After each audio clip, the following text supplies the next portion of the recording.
2 hours ahead here on Jaguars Radio. Well, coming up now, it's Jaguars Happy Hour. Analyst Jeff Lageman standing by ahead of this Jaguars-Titans matchup, the first of two over the last 5 weeks of the season between these division rivals. The Jaguars 4-8, Tennessee at the top of the division, trying to find their footing, though, down the stretch. The quarterback status up in the air for the Jacksonville Jaguars.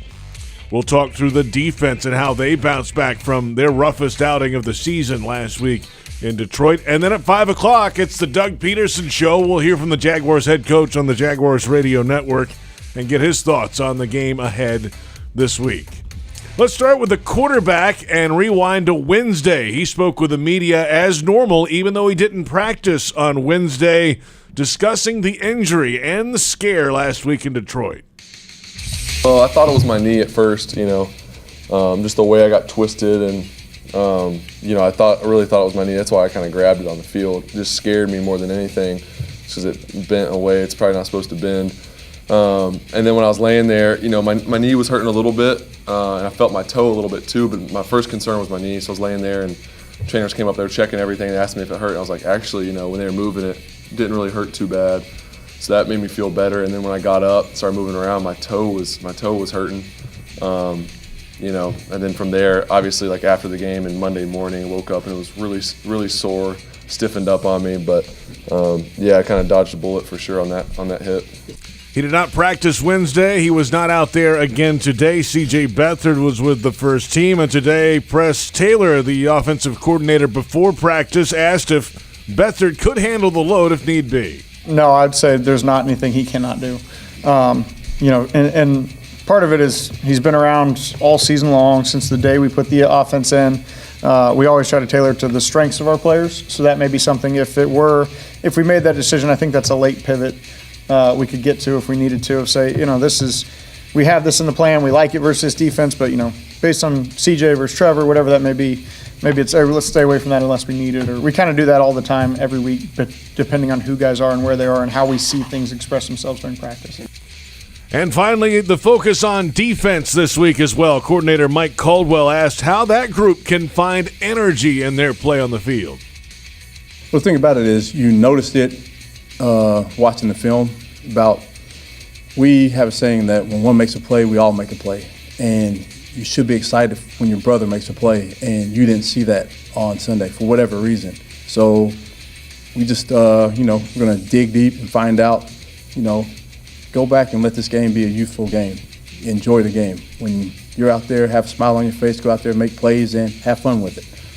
We'll see. I don't know about fun against Derrick Henry, but we'll find out this Sunday, of course, in Nashville. All the press conferences available on Jaguars.com. We'll have head coach Doug Pederson, of course, coming up at 5 o'clock on the Doug Pederson Show. We welcome in Jaguars analyst Jeff Lageman joining us now here on set. It's nice to see you, Jeff. Happy Thursday to you. How are you? Good. Yeah. I'm fantastic, man. I got a cup of coffee here. Got a football game coming up. Derrick Henry, physical black and blue style of football game. Let's go. Let's start, though. Plenty of time to get to the Titans and what they have to offer, physicality, all that. But a lot of focus on a big toe this week of the quarterback on the left foot, and he didn't practice for 2 days in a row. He sounded confident that he would be ready to go. That was yesterday. And, he's been walking around some with kind of the sandal contraption on. I didn't see him with it on today. Sandal contraption? Yeah, it's not even a full boot. It's like a slide-on kind of strap thing, and then just to protect it. But today he's out of the practice. Why does that protect it? It doesn't allow him to move his toe, I guess. I don't know. That's what he said. Correct. I mean, I'm quizzing you because anyway, you're trying to mobilize that He didn't joint. have it today, and he was out there on the practice field standing, but at least when the open media period was out there, was standing behind Beathard running with the first team group in some things we saw. So, all right, so at least that's a step. He was out there. So that's a step. I guess from not being out there to being at least standing out there, I guess that's a step. Yeah, I don't know if I'd call that a step, but the good thing is that he feels confident that he's going to be able to play. Now, will that happen or not? I don't know. And here's the other unknown. He's never had to deal with an injury before, and to play a game without practicing during the course of a week or having missed practices during the course of a week, as far as we know. So that, I think, is an interesting question. How will he play? How will those around him play? Yeah, right. You would like to think that those around him would play better, knowing that he's a little nicked up, or that you want to make sure that he doesn't get hit. Will the offensive line play better? Will the running game be better? Will the receivers catch the balls knowing that their quarterback is not 100%? I think those are all interesting and fair questions, and we won't know the answer to all of that until we get the game day on Sunday, first and foremost, to see if he's going to play. I think part of your point is those players around him, yes, the offensive line, but the skill guys, too. A lot of drops last week. They put the ball on the deck. The first drive, gave it up. Last week was bad. There's no way around calling it what it is. It was a poor performance. And it was the disappointment, I think, in that game was that it was a poor performance against a team that is kind of similar to you in that they haven't been very good. And it was a big moment because both teams had a lot at stake, and that was being relevant through the month of December to close the season out. And the Detroit Lions played like the game meant something, and the Jaguars did not play like the game meant something, whether it been offensively, defensively, you name it, it wasn't good. All facets of the football team did not play well. You put the ball on the ground right out of the gate with Travis Etienne, which is, by the way, the fourth fumble of the season for him. So Travis better get ready because I guarantee you the teams that are remaining on the schedule are going to be going after the ball. And then you have some drops that nullify or end some drives offensively, and defensively you can't stop them. Oh, boy, yeah. Can't stop. That's the other side, of course, yeah. 8 scoring drives and then a kneel down to end the game for the Lions. The worst part was the one before the kneel down. Because it was the Detroit Lions were running a 4-minute offense, and it was thinking like at the 10-minute mark or something like that. And they were essentially just trying to run the clock out. They weren't trying to score, but they did. Yeah, and it went like 7 minutes or something. And throw it until they had to on third down, and then when they got to third down, they had guys open that were like wide open. And how does this happen? Again, that's happened a few times. Out in Kansas City, there's guys running wide open. I was actually just looking at a stat, and this it's not very favorable, but it's the reality. The defense, we have mentioned before that we felt like the defense was regressing, and I made that statement during the game broadcast that this team defensively seems to be regressing when you would like to have them ascending at this point of the year because you have young players and you have a lot of additions to that side of the ball that are younger. So you would expect a younger defense or a younger side of the ball to get better as the season wears on. With the more experience that they get, the better they should play, right? That's common sense. In theory. Well, that's not been the case, and here are the numbers. In weeks 1 through 9, the Jaguars' defense had only given up 19.8 points per game. That's pretty good. That's a good number. 343 yards a game, and that's total yards. Okay. 238 yards passing a game. The third down percentage allowed was 39.6. The opposer passer rating, 85.8. Those are the pretty good numbers. Good numbers. Now let's look. Not top of the league numbers, but, top third of the league in weeks some of those. 10 through 13. Yeah. Okay, points per game went from 19.8 in weeks 1 to 9 to 31.3 in weeks 10 to 13. Not good. Yards per game went from 343 a game in weeks 1 to 9 to 446 per game. Over 100 more. Third down percentage. This is crazy. 39.6 in the early part of the season or first 9 weeks of the season. 63.9% in the last 4 weeks. Wow, that was big last week. I know that. Opposer passer rating went from 85.8 in the first 9 weeks to 111.8 in the last 4 weeks. So why? That's a great question. Why has it changed so dramatically off the cliff? I think they've got some personnel issues, and they have performance issues, and I think they have a young coach at the helm. And still trying to kind of all of those things, trying to navigate their way, and it's not, the performance is not good. Is there a way, or are there ways to, not bring it back all the way back? It almost feels like it's going to be tough to get back to that level again. But can you move some personnel, change some things? What can you do at this point? You can't you got to be careful because you can't try to do something that's just way different because then it's learning something completely new.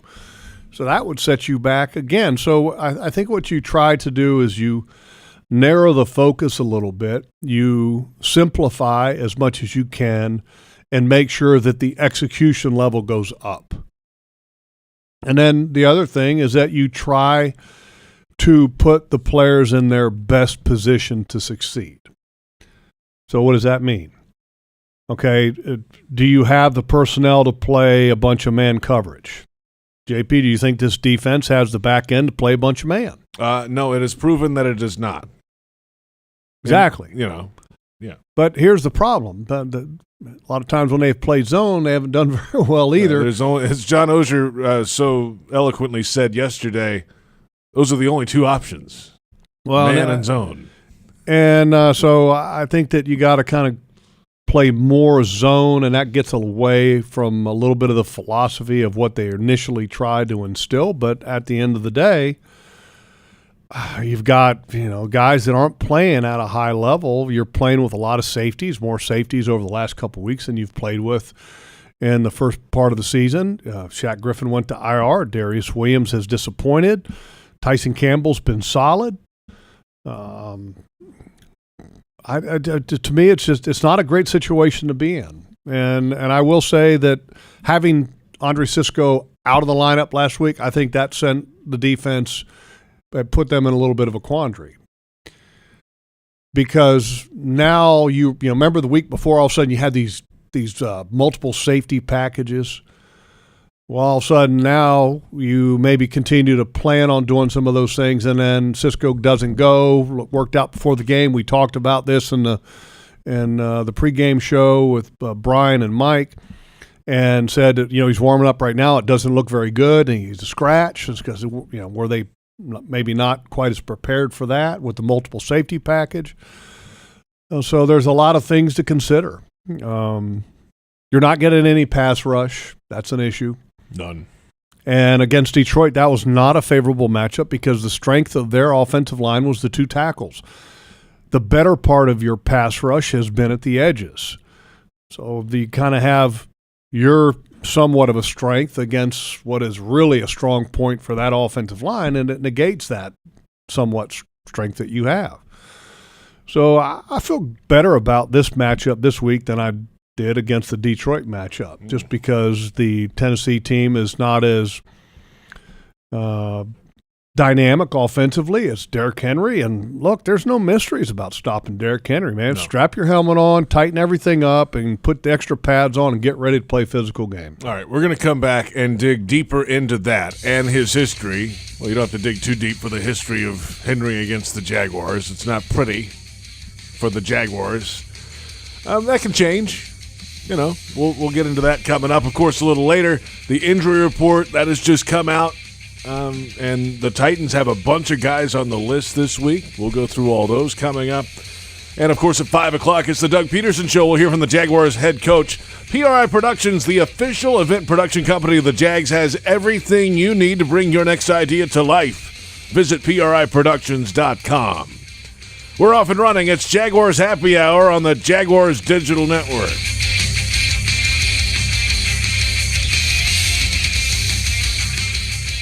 Reconnect with the best version of you at Amara Med Spa, Northeast Florida's premier luxury medical spa, located in Ponte Vedra, Town Center, Avondale, St. Augustine, and Fernandina. With the most advanced injectors, estheticians, and technology, Amara Med Spa is redefining beauty, offering services such as Botox and filler, M-Sculpt Neo, painless laser hair removal, and advanced skincare treatments. Visit theamaramedspa.com and book a complimentary consultation today. Hi, I'm Chef Justin Timnery, Florida's culinary ambassador. If you've enjoyed preparing fresh from Florida recipes, then you're going to love the Fresh from Florida Club. As a member, you'll be able to search and save delicious recipes, create custom menus, and ask me your cooking questions. Each month, you'll also get a list of what's in season, so you can make your family the freshest meals possible. It's free and easy to sign up. And best of all, you'll be supporting Florida's farmers, ranchers, and fishermen. Join the club at followfreshfromflorida.com today. Unlock your potential at the University of North Florida. A top public university with more than 100 majors, UNF is number one among state schools for the highest percentage of graduates employed in Florida. Affordable tuition, programs in high-demand fields, and faculty who care. Swoop into your future at UNF. Visit unf.edu to learn more. Jaguars fans, here's a great way to pay with pride wherever you go. Exclusively from TIAA Bank, the Jacksonville Jaguars Visa debit card comes with a fierce look and fantastic features, along with the convenience to make purchases online or at millions of locations worldwide. And it's yours, free, when you open a Yield Pledge checking account. Order yours today. Visit TIAABank.com/JagsCard. TIAA Bank is a division of TIAA, FSB, member FDIC, and the official bank of the Jacksonville Jaguars. The Land Rover Defender story began with the simple thought of creating an exceptionally capable off-road vehicle, becoming the go-anywhere, do-anything all-terrain machine. Today, there's a new Land Rover Defender, the toughest and most advanced Land Rover vehicle ever. From the beginning, Land Rover knew the new Defender was capable of great things. Motor Trend's 2021 SUV of the Year is just the latest example. Test drive the new Land Rover Defender today at Land Rover Jacksonville on Atlantic Boulevard, or go to LandRoverJacksonville.com. Land Rover, above and beyond. Hey, I'm driving. I joined the new Dunkin' Rewards program, and today's the day I'm going to use my points on a medium iced latte and a couple of chocolate frosted donuts. Here you go, and thanks for being a rewards member. And now I'm using those chocolate frosted donuts, kids, to get a few sweet, sweet, blissful minutes of beautiful relief from the never-ending onslaught of backseat bickering. Join new Dunkin' Rewards today.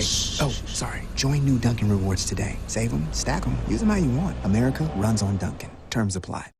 The station that the Jaguars listen to, 1010XL. Home of the Jacksonville Jaguars.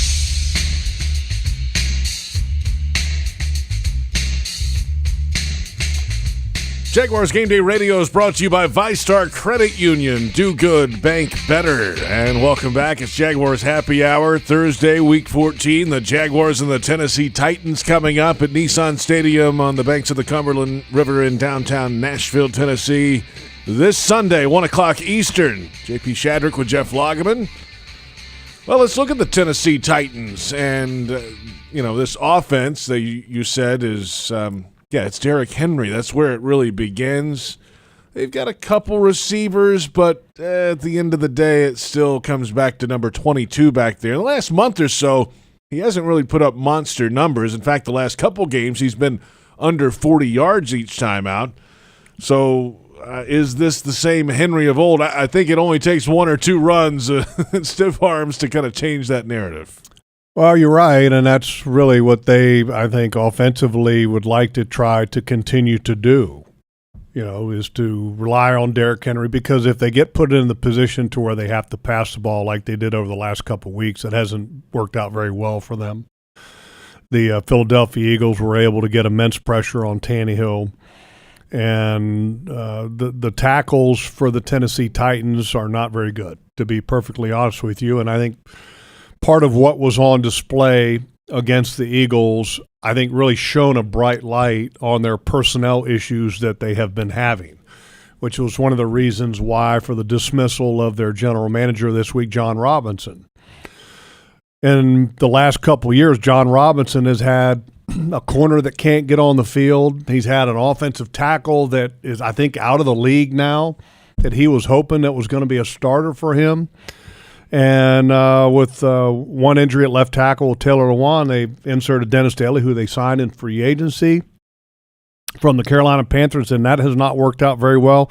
They drafted a third-round pick right tackle in Nicholas Petit-Frere, who has not been very good. Both of these tackles fall near the bottom of the league and guys that are starting, if not at the bottom, and that's been a problem. So Tennessee right now has to be able to play what I say bully ball, and that they're best when they're playing their best when they've got the lead and they can continue to run the ball and let Derrick Henry be the offense. If they have to pass, their tackles don't hold up. They've got a pretty decent quarterback in Tannehill, and A.J. Brown is now gone. He's in Philadelphia. They drafted Treylon Burks, who has been okay, and then the rest of the guys, JP, they're pedestrian.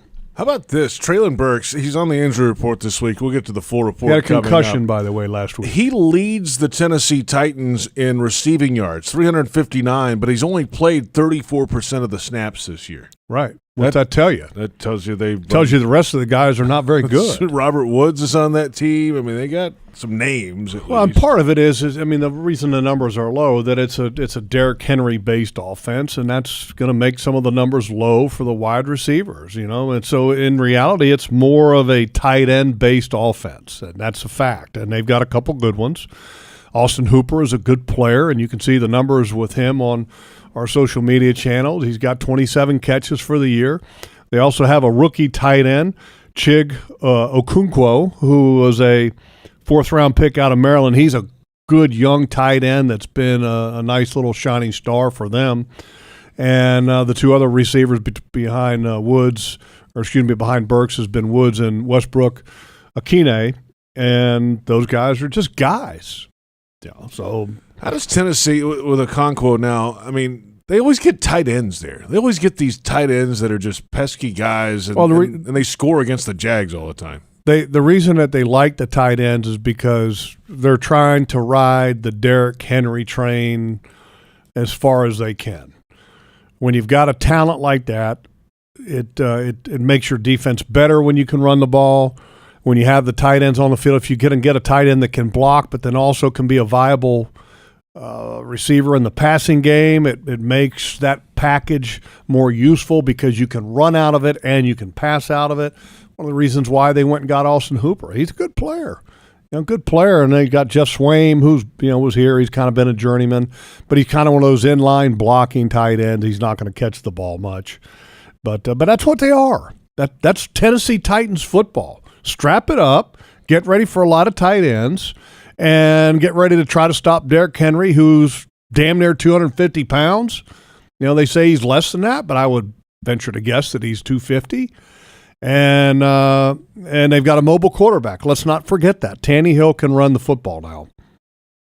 I mean, it's not, Lamar Jackson running it, but he is mobile enough to get 10 yards on you. 10? I think he's had many rushes of more than 10 against the Jaguars in his history. Well, he hasn't had to run a lot. He's thrown the ball very well against the Jags over the years, both with the Miami Dolphins and now the Tennessee Titans, of course. 15 touchdowns, 2 interceptions in his career against the Jags? Yeah, and that goes back to a couple games when he was with the Dolphins. Yep. But he's 5-0 with the Titans. That's right. His numbers are even better when you look at the averages when he's just been with the Titans. But, I mean, part of the reason for that is that he's had Derrick Henry, too. It helps. I mean, every quarterback would love to have Derrick Henry to be able to produce better average numbers. When I say average numbers, like rating, touchdown to interception ratio. But if you looked at yards passing per game, they probably wouldn't overly impress you. But quarterbacks that have great running games can take care of the football and can be efficient. That's been a proven fact.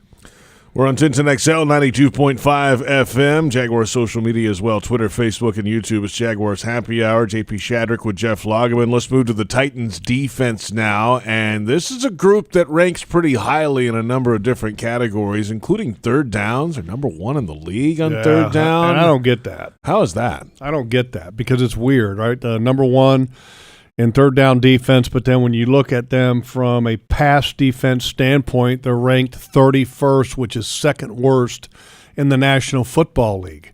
How does that happen? I don't know. Odd, because, they're a running offense that doesn't score many points, which also makes that 31st ranking and pass yards allowed kind of odd. The reality is that they're physical and stout up front, and they got a really good player in Jeffrey Simmons at defensive tackle. That's the strength. Tough, physical Jeffrey Simmons. Their weakness, their secondary is not great. I mean, there's going to be plenty of opportunities to take shots down the field. The one guy that they do have in the secondary, which is a veteran guy who has been good for quite some time, is Kevin Byard's safety.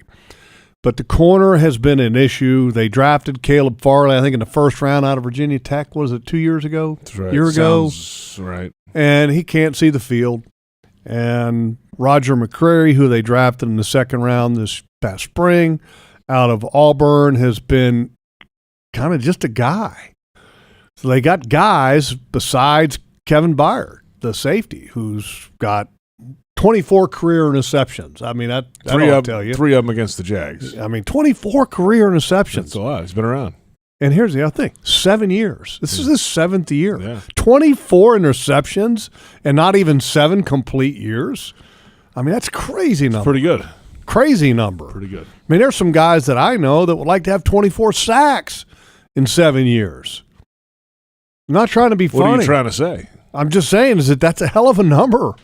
24 interceptions and not even 7 complete years from a safety. That's tremendous. Is this the most physical all-around team the Jaguars will see this year? No. Who was or who is? Well, Philly. Philly's stacked. Philly's stacked. They are. Philly is stacked, and they got even more stacked since the Jaguars saw them last time with the 2 defensive tackles and the defensive end that they added to that side of the ball. I mean, that's a team that's destined to play in a Super Bowl. I mean, that's, to me, and Philly just tore apart Tennessee. I mean, it wasn't even close. I mean, watching the film, it's like dominance. Philadelphia just dominated them. You know, the Tennessee Titans of old, where they had this great offensive line and this big, strong, tough defensive line that maybe had, one good pass rusher, but they were just, blood of your nose. You couldn't run against them. Those days are gone. They're still tough. They still try to play physical because that's Mike Vrabel's style of coaching. But they don't have the personnel to execute it like they used to have. That's one of the reasons why John Robinson is gone. Again, I'll say. And here's a guy. The Tennessee Titans now have a left guard that's 275 pounds. Whoa. What is this, 1984? Isn't that crazy? What is going on here? It's very odd.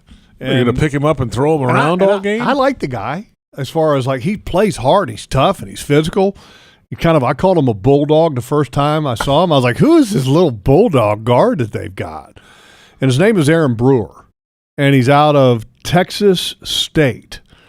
His numbers, he is 6'1", 274 pounds. Wow. Starting left guard. How about that?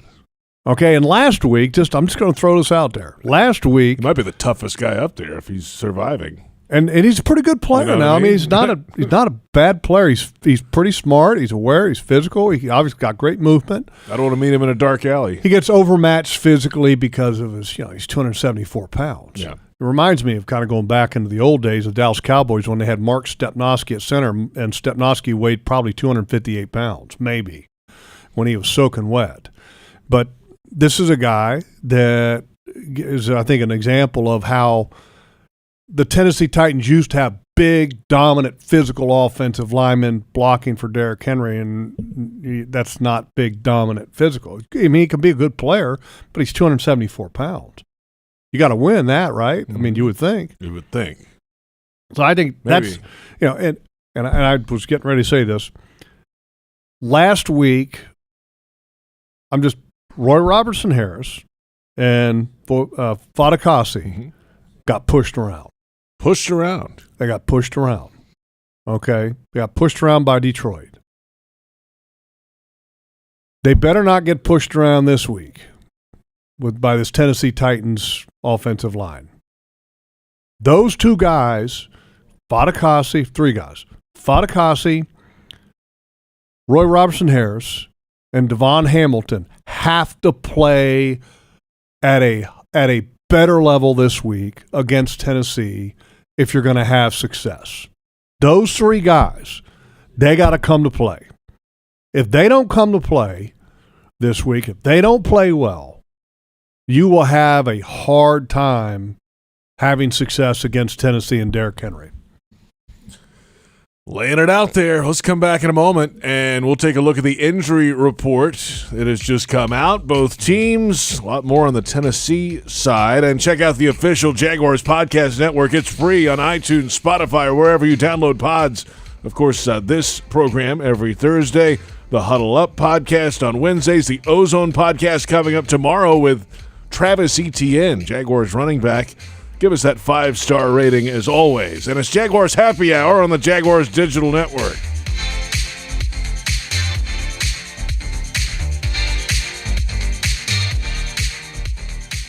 Are you suffering from shoulder pain? If you have clicking and popping in the shoulder joint, persistent pain that intensifies with use, an inability to lift your arm over your head, or a tingling, burning sensation in the shoulder, elbow, or wrist, waiting to see a doctor could make your injury worse. Baptist Health and Jacksonville Orthopedic Institute have innovative and effective treatment options available right now to relieve your pain and restore your mobility. Don't wait. Call 904-JOI-2000. Thinking about your favorite whiskey or whiskey-based cocktail for this weekend's party or tailgate? Us too. While you're out shopping for supplies, don't forget to pick up a bottle of the 2022 Jaguars whiskey available at most local Jacksonville liquor stores. Not leaving the couch this weekend? No problem. You can also order a bottle online at citrusdistillersonline.com. Every bottle is made locally here in Duval.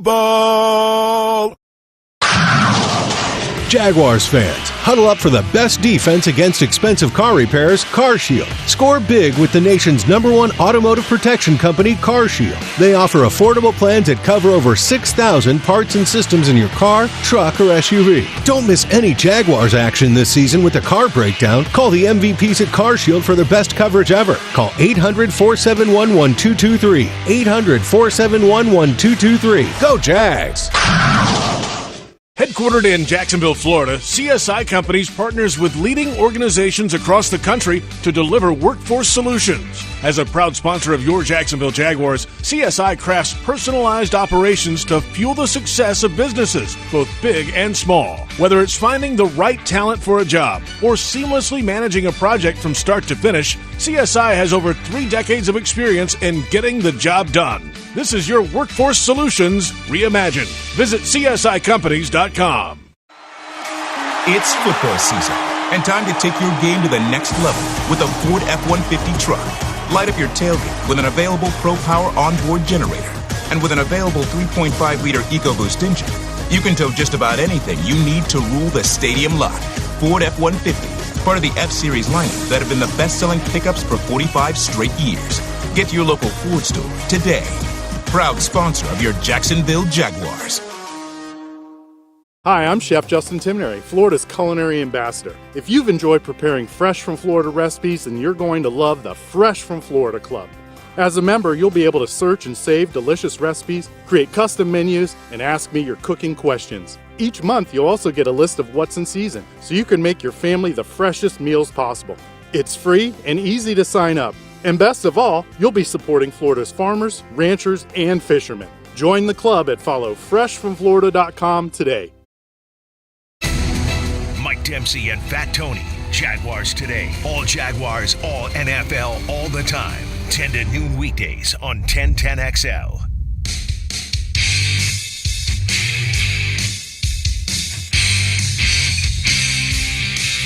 PRI Productions, the Southeast full-service event company, has everything you need to bring your next idea to life. Visit PRIProductions.com and learn more. It's Jaguars Happy Hour, and it's Thursday, and it's Week 14. I'm JP Shadrick with Jeff Lageman. And the Jaguars have the Titans this week. 5-game stretch. Jaguars down 3 in the division. 2 against the first-place team. It's bleak. It's not impossible, but it's a tough schedule. This week, Cowboys next week, short week on the road in New York against an improved Jets team that's right up there in the race, and then the Texans, then the Titans again. It's a tough stretch. Well, I mean, they're all tough in the National Football League, I think, but you got to find your way a little bit. The one thing that you always want to see when you have this regime change as we had in the offseason, you get a new head coach teamed with a general manager that had been in place for a year, you want to start to see a team start to ascend to where you can sit there and say, hey, that's better, that's a positive, that's something good for the future. The quarterback obviously is always the most important thing that you want to look at and feel good about. I think right now we all feel good about that. We feel good about where Trevor started at, where he's at now. We feel good about where he's going. but you still have to see it. And you need to start seeing some signs in other areas of the football team that you have invested equity into. And what I mean by that, that's draft picks and that's free agency. You need to start to see some of those players either to continue to contribute, to continue to get better, or to improve. In free agency, you feel good about Christian Kirk and Zay Jones. I mean, Zay had a bad game this past week. Right, but he's had some really good ones. But he has been, I think, really solid, and he's been a really nice addition to this football team. I think Evan Ingram is really, the right now you would say it hasn't been a great addition. It's just been okay. I thought he's done a good job, though, from the standpoint of he's been a much more capable blocker, I think, than I expected. You'd like to think that some of your draft picks on defense that you've invested in recently are contributing, like Tyson Campbell you feel good about. Andre Sisco you feel good about. Where's Trayvon Walker at? Is he at the position that he needs to be in? Devin Lloyd has been benched. I mean, so, some other draft picks in the past that you've had, Walker Little, where's his future at? Doesn't win a position battle early in the year. Maybe an opportunity to get some playing time, but Shatley has played exceptionally well while he's been in there. So, I mean, you want to start to see the signs that this team is headed where you want to see it go. And you've got limited opportunities to be able to see that happening. And you hope that some of those signs start to show this week at Tennessee because, I mean, here's the reality. For all intents and purposes, your playoff bid ended in Detroit. I mean, I don't know what the percentages are, JP. Have you seen them? Nah, they're low. They're very low. They're like single digits probability-wise, something like that. Yeah. And, running the table. I mean, I know, look, everything is possible. You can run the table, but you still need help. You still need Tennessee to lose again. That's so no bueno. No, it's not good. I know what no bueno means. Thank you. I just was interpreting there for I you. appreciate that. In case you weren't. Thanks for the heads up. It's been a while since 7th grade Spanish. All right, so time for the injury report presented by Baptist Health and the Jacksonville Orthopedic Institute, the official sports medicine provider of the Jacksonville Jaguars. Jaguars have 4 guys on the report this week. Andre Sisco's one of those. Didn't play last week. Game time decision, limited both yesterday and today with that shoulder issue. Zay Jones with a chest issue, limited Wednesday and Thursday. He played last week, of course. Trevor Lawrence with the toe issue, big toe on his left foot, did not practice yesterday or today. We'll see what happens tomorrow and over the weekend with him. And linebacker Chad Muma came out of the game with an ankle injury and has not practiced this week. So those are the 4 for the Jacksonville Jaguars.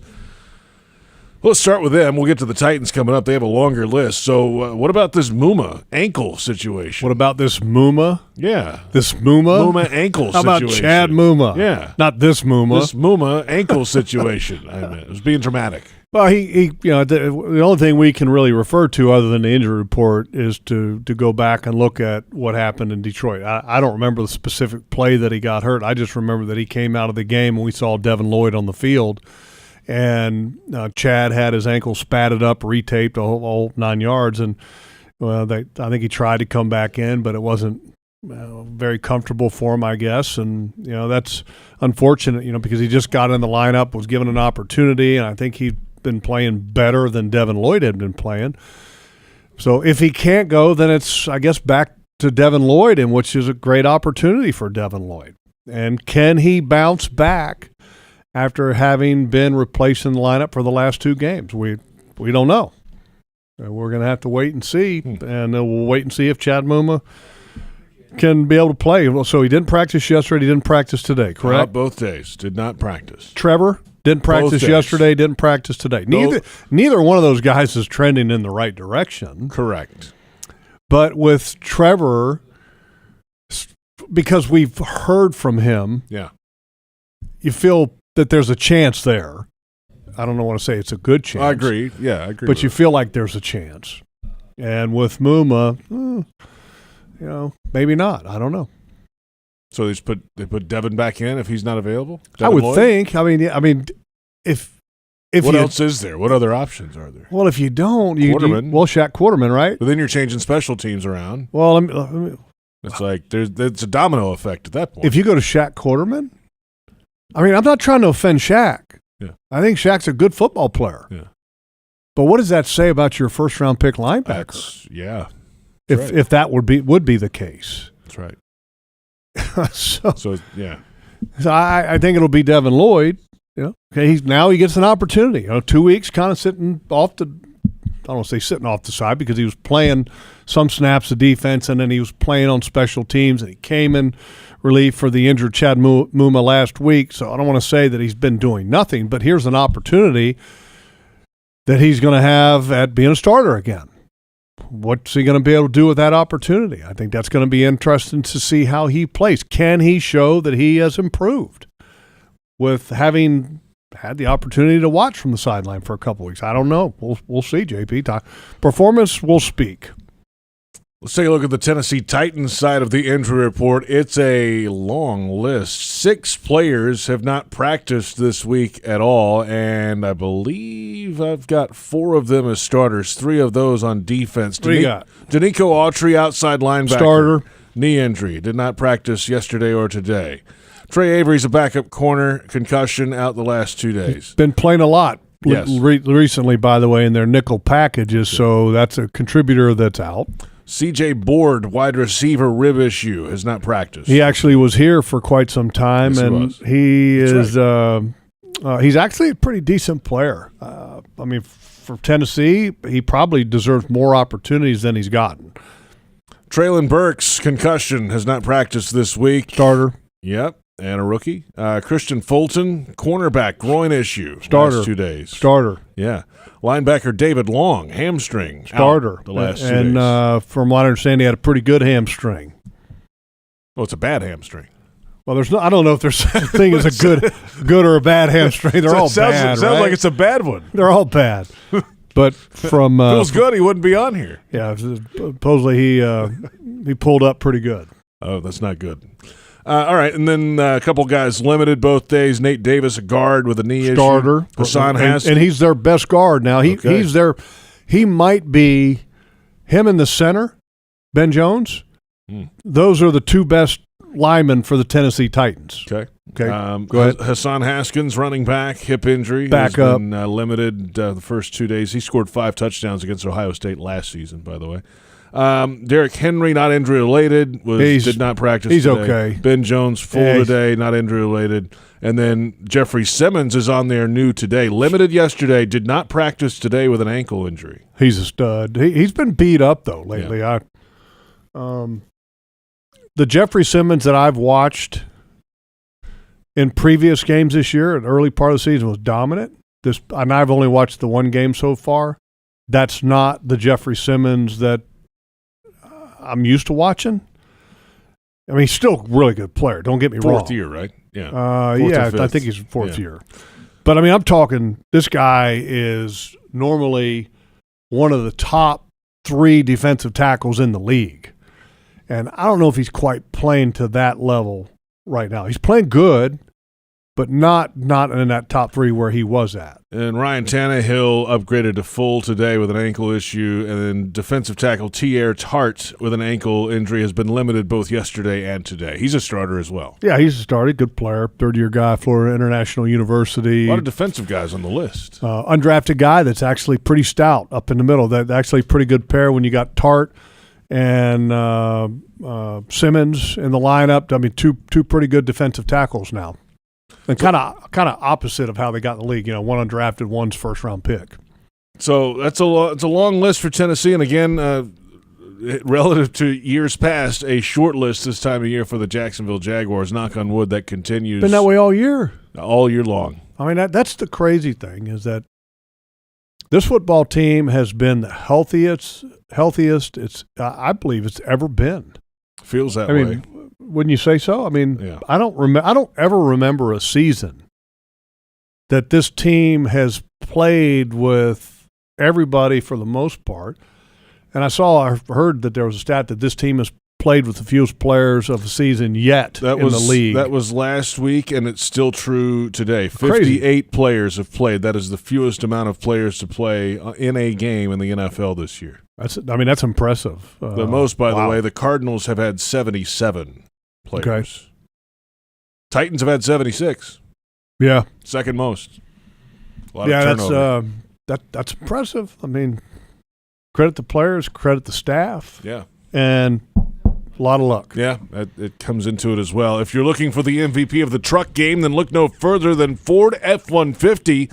Loaded with impressive capability and designed to dominate work, play, and everything in between, this truck makes tough look easy. Your local Ford dealer, proud partner of the Jacksonville Jaguars. We'll come back with our final thoughts, and then at 5 o'clock, it's the Doug Pederson Show. We'll hear from the Jaguars head coach coming up ahead of Week 14, the Jaguars and the Titans this Sunday in Music City, USA. It's Jaguars Happy Hour on the Jaguars Digital Network.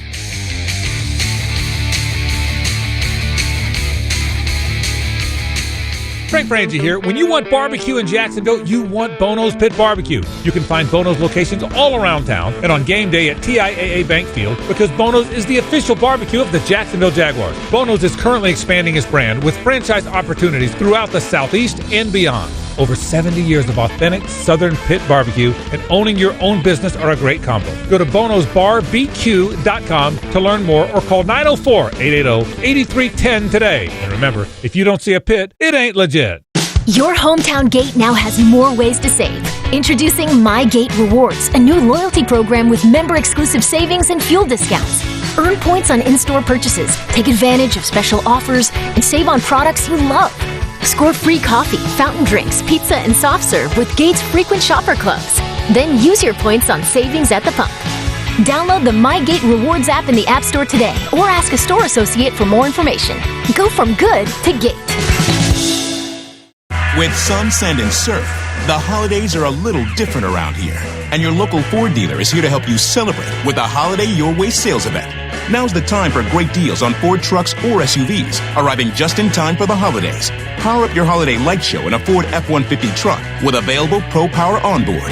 Or gather the whole family in a Ford Explorer SUV with seating for 7. Don't miss the Holiday Your Way sales event going on now at your local Ford dealer. Not all models, trims, or features may be available or may be subject to change. At Tropical Smoothie Cafe, one taste and you're feeling good now, smiling wider now, seeing brighter now, bucket dunking now, namasteing now, popping a wheelie now, living lighter now. You're on Tropic Time now. And on Mondays, try our Jaguars Duval Delight Smoothies for $2.99. And you're roaring louder now, end zone dancing now, sipping spirit now. You're on Tropic Time now at Tropical Smoothie Cafe. Unlock your potential at the University of North Florida. A top public university with more than 100 majors, UNF is number one among state schools for the highest percentage of graduates employed in Florida. Affordable tuition, programs in high-demand fields, and faculty who care. Swoop into your future at UNF. Visit unf.edu to learn more. Jaguars fans, here's a great way to pay with pride wherever you go. Exclusively from TIAA Bank, the Jacksonville Jaguars Visa debit card comes with a fierce look and fantastic features, along with the convenience to make purchases online or at millions of locations worldwide. And it's yours, free, when you open a Yield Pledge checking account. Order yours today. Visit TIAABank.com/JagsCard. TIAA Bank is a division of TIAA, FSB, member FDIC, and the official bank of the Jacksonville Jaguars. When Jaguars news breaks, you'll hear about it first on 1010XL, home of the Jacksonville Jaguars.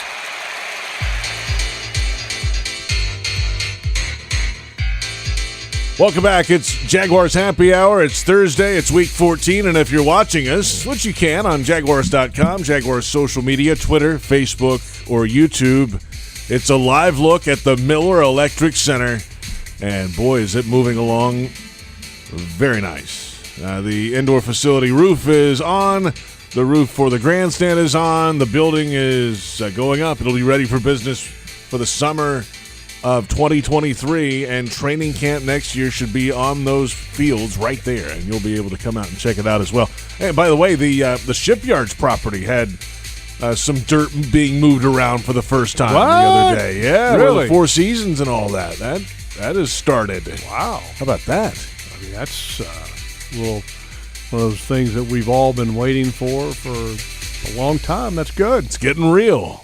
Good deal. Love that. Of course, coming up, country superstar Kenny Chesney returns to Jacksonville April 14th. Tickets are on sale now. Don't miss the I Go Back Tour with special guest Kelsey Ballerini at Daly's Place. For tickets and more, visit dailysplace.com today. All right, so the Jaguars and the Titans, of course, the Titans have dominated the recent series history and really the entire series history, if you want to go all the way back. Sorry to remind you, Logs, but certainly recently. All-time 33-21 in the regular season in favor of Tennessee/Houston, and 1-0 in the playoffs. 14-6 since 2012, and then they've won the last 5 straight and 9 of the last 10. The average score in the current 5-game losing skid against Tennessee is just over 32.5, 32.6 to 15.8. So they've blown them out. The Titans have dominated most every one of them. And as we mentioned earlier, the last win in Nashville was 2013 in Week 10. The first win of the season, by the way. They started 0-8, had the bye week, went to Nashville. Jaguars beat the Titans 29-27. That was the Will Blackmon sack, fumble, return touchdown game to go up 2 scores with like 2:40 to play in the fourth quarter. That was the quadfecta game. The quadfecta game. Sack, calls fumble, recovered fumble, touchdown. And that put them up 29 to 20. And then the Titans scored a touchdown late, make it a 2-point game. Saw Will Blackmon in London. Yeah. Anyway, it's been a lot of dominance by Tennessee. And the reality is that we can say it's a rivalry, but until you get competitive, and it's not where Mike Vrabel is 7-1 against the Jaguars, then it becomes a true rivalry. Until then, I don't know if they look at it as a rivalry. We do, just because of 1999. That's 23 years ago. Do they? Yeah. I mean, a lot of Jaguar fans don't even remember that. Yeah, 1999. they weren't even born then. A lot of them, honestly. Think Jeff about Fisher, Jeff Fisher, Eddie George. Just somebody you see on NFL films. You got to change. You got to change your direction, and then you'll have rivalries. When you start to get better. But until then, you're not a rival for anybody. Would this, do you believe in sending a message to the division, maybe not for this year, but for the future, if you go up there and win this game? Any of that stuff? No, I didn't think so. That's why I asked the question. You send a message when you start winning on a regular basis. That's when you send a message, okay? I mean, you can't play one game and, oh my gosh, it was the game heard round the world. No, you have to win games. You have to be good. You have to play well. It's not a one-time thing to where we won. We beat Tennessee. Well, okay. So the last 2 teams that played Tennessee. 5 other teams this year, right? Yeah. And here's the reality. You would be the first team that would beat Tennessee that has a losing record. Yeah, that's true. They feast on bad teams. Okay, so that might be a positive, but is that going to send this message that they're going to hear around the world? No. Because the Titans right now are still headed to the division title, which would be their 3rd consecutive? That's right. And even though they're not playing well, it's still rather comfortable for them in terms of the division race. I think Mike Vrabel challenged his football team this week, and he did it on Monday.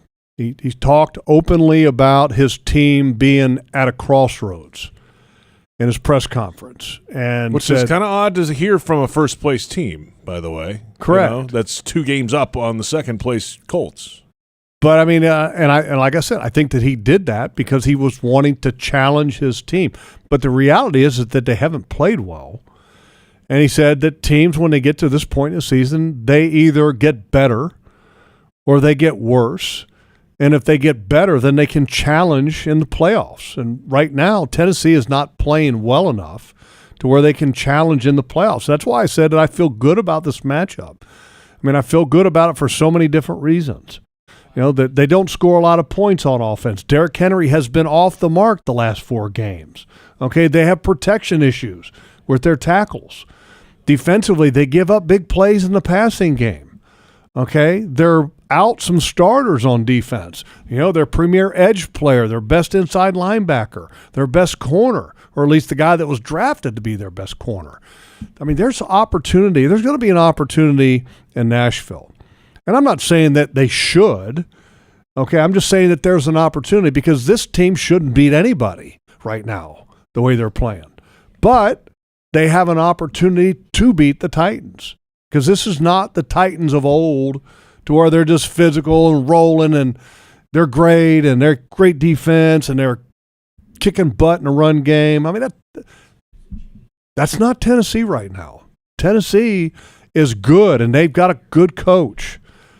But they've got plenty of chinks in their armor. Plenty.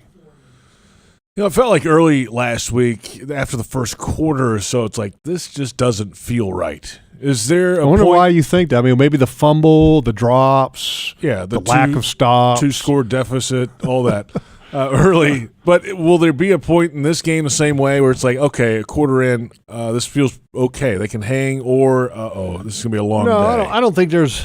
I mean, even the game in Detroit, just like the game in Oakland, you don't feel good about it, but then like Oakland, they came back. They started putting some things. Las Vegas, Oakland, but whatever. Vegas, geez, yeah. why do L.A. I made myself Oakland. a promise to not say Vegas or Raiders. I should have just said. I always said just say Raiders. The Raiders, just like Redskins. Don't say. Right.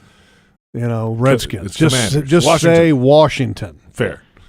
You know, say Either Raiders, say Washington. Anyway, continue. Anyway, I lost my train of thought. It's what it is. So you got to keep playing well and start early, carry that momentum as the game goes along. If you can get a fast start, which I think you'd love to have a fast start in every game, and this team hasn't exactly had a fast start yet, I would say. When's the last fast start game they had? Oh, gosh. Indy? Indy? Maybe. Okay. Yeah.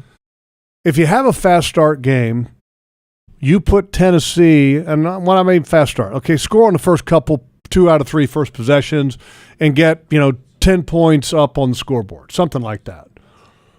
The reason why, of course, that would help everybody, and everybody would love to get up 10 points. But you put Tennessee a little bit out of their comfort zone because they may feel that they have to start throwing the ball, which is not what they like to do. They like to hand the ball to Derrick Henry and stay balanced. If you can find a way to get them out of that comfort zone, because they love to play front-running football. Have a lead, run the ball, play physical, play good defense, get them out of that comfort zone. What do you want to hear from head coach Doug Pederson coming up? We're inside 2 minutes away from the Doug Pederson show. In fact, 1.5 minutes right now. Well, I think first and foremost, you want to see how you react to that game.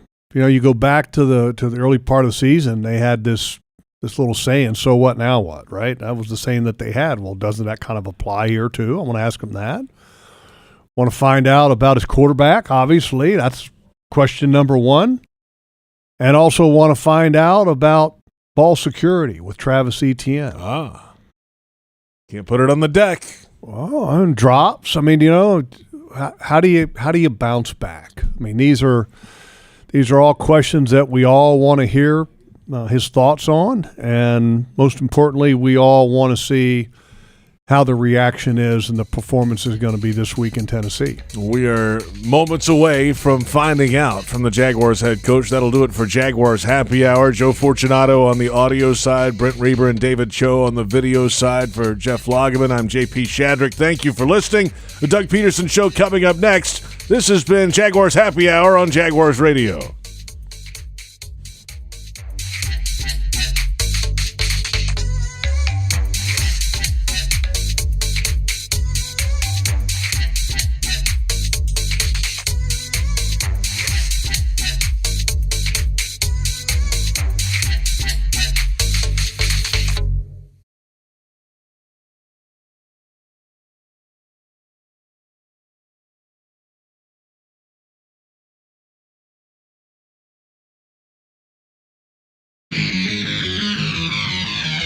Welcome to the Doug Pederson Show. Brought to you by the Florida Department of Highway Safety and Motor Vehicles.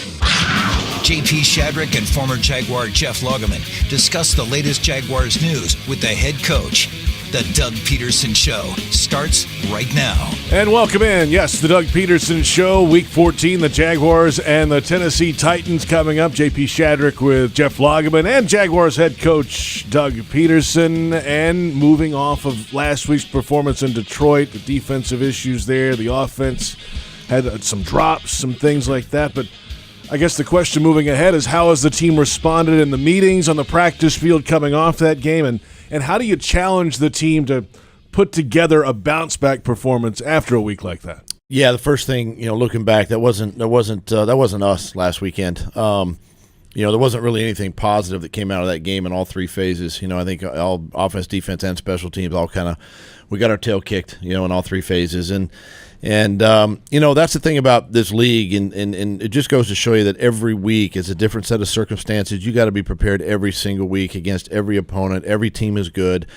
and the beauty of where we sit is we get an opportunity to go on the road again against a division opponent, Tennessee Titans, and try to rebound and put our best foot forward. And the guys have had a really good couple of days, and they're upset. They're disappointed. They put that out on tape. That's now you're only as good as your last game or as bad as your last game, and so that's what people remember. And so they're obviously disappointed and focused and ready for another opportunity. Yeah, never fun, but you got to learn from it. And to go back earlier in the season when you had a couple wins, I remember the phrase "so what, now what," and that really applies even now after a bad performance.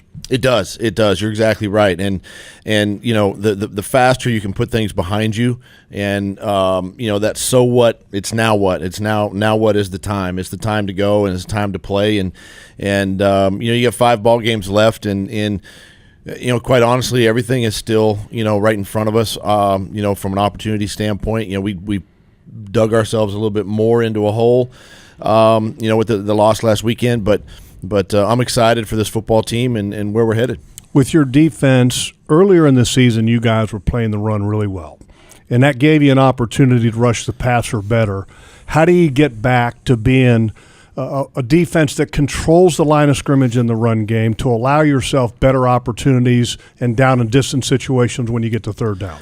What you've seen, and I think how teams are scheming our defense, number one, they feel like our base defense, it's hard to run against our base defense, and that's where teams they don't want to get in big personnel, they don't want to get in 12 personnel, they want to stay little, put nickel on the field, and gives you opportunities to not only throw the football but also run the football, and so that's what we've seen, in the last couple of weeks. But it really doesn't matter who's on the field. We've got to be really disciplined in our run fits. The guys up front have got to do a great job of shedding blocks. Linebackers got to be downhill. I mean, there's a physicality, as to the run game, and we're going to see a ton of it this weekend. With Derrick Henry and the tremendous run game that they have. So, regardless of its base defense or nickel defense, it's going to take 11 guys doing their job to make sure that we kind of nullify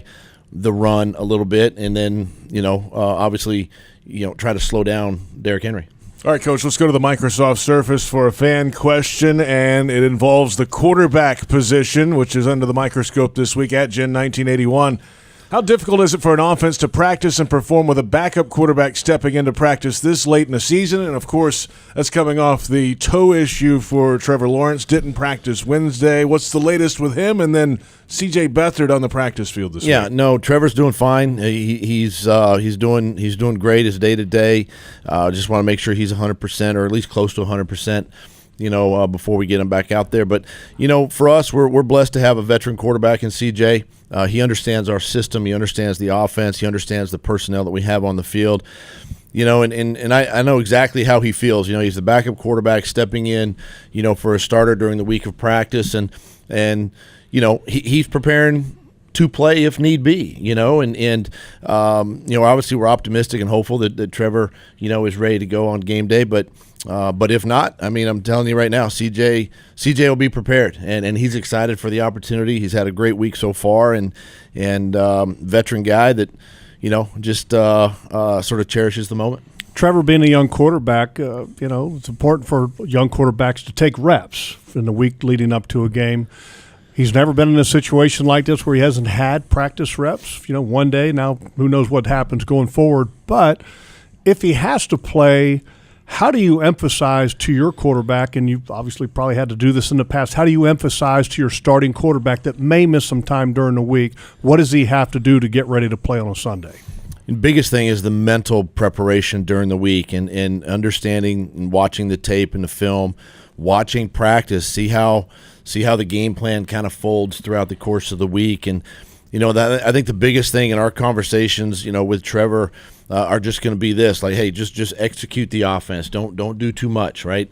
You haven't had the full complement of reps during the week, and let's just go out and execute what we've been able to do throughout the course of the year that's given us some success on offense. And and honestly too, you gotta rely a little bit on the offensive line and the run game and get that going. And that's an area that we've kind of struggled in the last couple of weeks, getting that run game going, and that would be a big help to helping Trevor on Sunday. And with Travis Etienne last week, put the ball on the carpet early in the ball game, so he's had a couple fumbles. The Giants game had one tight red area or red zone area, and then this one, and you know how that works. I mean, once you kind of put that on film, opponents are going to say, hey, look, this guy has put the ball on the ground. They're going to be going after it now at a higher level maybe than they ordinarily would. So how do you prepare Travis for that? It's just a matter of just continuing to show him and actually, work it in practice. Have our look team punch and strip and try to pull the ball out and just, make a conscious effort to hang on to the football and get back to the fundamentals of what we teach during the course of the week with ball security. Still have a lot of confidence, but yeah, you're right. Those are the things that you're putting out there on tape, and teams see that. It's sort of like, blood in the water, and the sharks begin to swarm a little bit, and they see that, and they'll go after the football. So, we just continue to educate all our players on ball security, put them through ball security circuits, drills during the course of the week, and just when they get to game time, is just make a conscious effort of hanging it up, wrapping up the ball, and holding on to it. Is there a way that you teach a running back in the league to hold a ball? I go back to the memory bank. Tom Coughlin with Tiki Barber and kind of changed the way that he held it and made him hold it up higher. I'm sure that everything works differently for different running backs, but is there a belief or a way to carry the ball you or Bernie Parmalee have, your running backs coach? We preach a lot about wrist above the elbow. Number one, anytime that wrist drops below the elbow, you expose the football. And then we talk about a clasp. We talk about the offhand coming over the top of the ball when we brace for contact, and keeping the ball tight to your pec and your chest, just like you were talking about. You're keeping it up a little bit higher, but keep that wrist above the elbow, clasp. Hold it tight, don't get it loose, and keep the ball away from the defender. You see ball carriers switch hands, which is okay, but we talk a lot about body-ball boundary, right? You want your body and the ball to the boundary side so that you can use your offhand or inside hand as a stiff arm and protect the football that way. So these are all things that we've educated our players on all the way back to the offseason. We continue to use them each week now during the regular season, and it just comes down to a conscious effort of just understanding guys are going to go after the football, and Tennessee's another good defense of trying to punch that ball out. Doug Pederson with us on the Doug Pederson Show, and speaking of stiff arms, Derrick Henry is on the other side this week. The numbers haven't been there really the last month or so, but it really only takes one breakdown, one missed opportunity to bring him down, or 1, 2, or 3 stiff arms, and he can flip the field in a hurry. How do you slow him down? It's a challenge, but it's all 11. It's all 11 on defense, and obviously it starts with the defensive line and linebackers, and then it works its way to the secondary with safeties being downhill. Corners are going to have to get physical in the run game. And do the best they can to, stop his charge. He'll get back there 7.5, 8 yards deep, and here he comes. And he's a tremendous running back. And, teams have been able to kind of swarm and control the line of scrimmage, have had success, against him. And, that's something we've got to try to do this week. And again, the more we can slow him down and keep him, under control, easier said than done, the better your chances. Yeah, I've heard terms used with him before. You try to stop him before he gets started, populate Derrick Henry. But the one thing I think that has really helped when you're trying to stop Derrick Henry is you score early and often against Tennessee.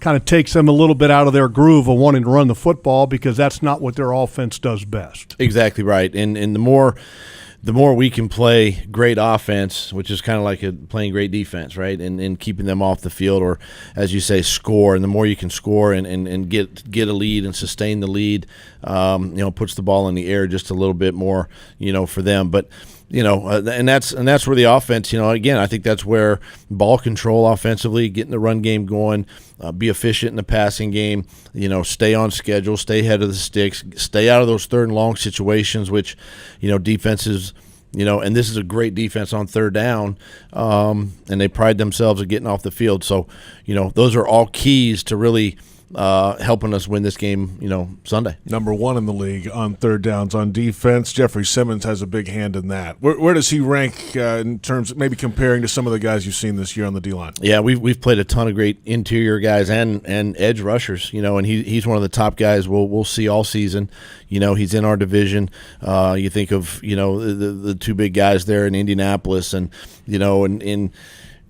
our guards have done a nice job, this year, defending. But listen, he's a guy that gets rolling. He can get on edge and create an edge and get after the passer. He's physical in the run game.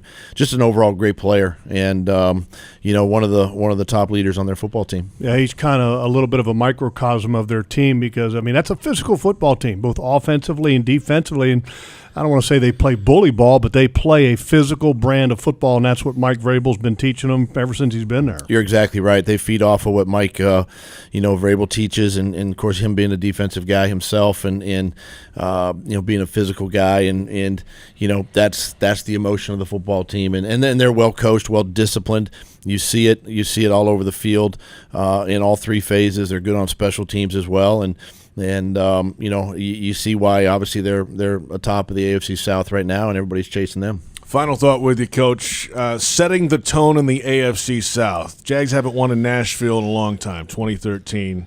But the importance of a win this week against the perennial power in the division to maybe set the tone, maybe not for this year, but for the years ahead, that, hey, the Jags aren't getting pushed around by the division anymore. How big would that be to score a win this week? Well, I think it'd be number one, it'd be huge, and obviously it would go a long way to the goals that we still have in place for this season, and it'd just be a great indication that we're improving as a football team, and things have changed in Jacksonville, and gives the guys a lot of confidence going into the last month of the season. So do everything you can to try to get a win against a good opponent on the road, and see if we can get that done.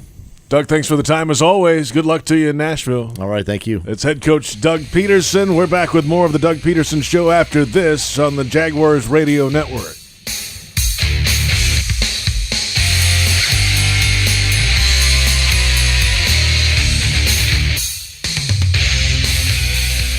Jaguars fans, here's a great way to pay with pride wherever you go.